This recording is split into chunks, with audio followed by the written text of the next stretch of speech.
Best quotes from Franklin D. Roosevelt. The only thing we have to fear is fear itself. Happiness lies in the joy of achievement and the thrill of creative effort.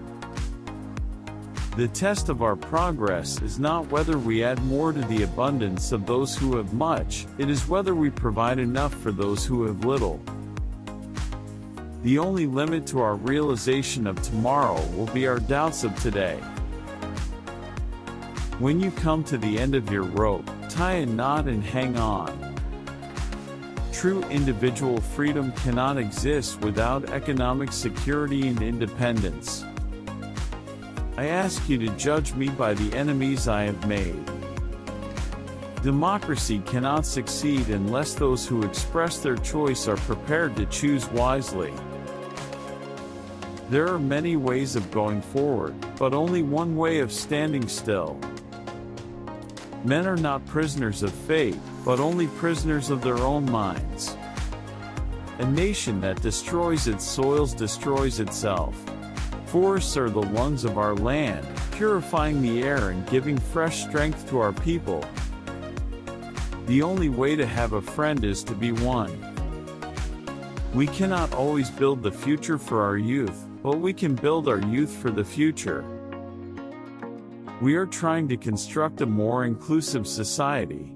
We are going to make a country in which no one is left out. The nation that destroys its soil destroys itself. In our seeking for economic and political progress, we all go up, or else we all go down. I am a Christian and a Democrat, that's all. Human kindness has never weakened the stamina or softened the fiber of a free people. A nation does not have to be cruel to be tough. The liberty of a democracy is not safe if the people tolerate the growth of private power to a point where it becomes true. Repetition does not transform a lie into a truth. Let us not seek the Republican answer or the Democratic answer, but the right answer. Let us not seek to fix the blame for the past. Let us accept our own responsibility for the future. There is nothing so American as our national parks.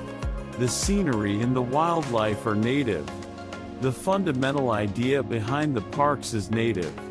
It is, in brief, that the country belongs to the people, that it is in process of making for the enrichment of the lives of all of us. Rules are not necessarily sacred, principles are.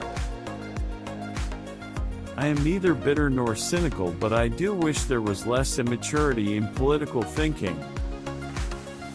No business which depends for existence on paying less than living wages to its workers has any right to continue in this country.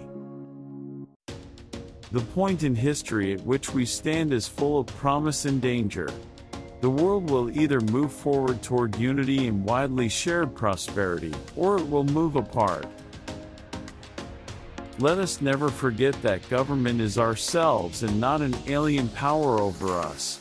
The ultimate rulers of our democracy are not a president and senators and congressmen and government officials, but the voters of this country. I am not the smartest fellow in the world, but I can sure pick smart colleagues. I'm not the commander-in-chief of the people, but the commander-in-chief of the army. We have always held to the hope, the belief, the conviction that there is a better life, a better world, beyond the horizon.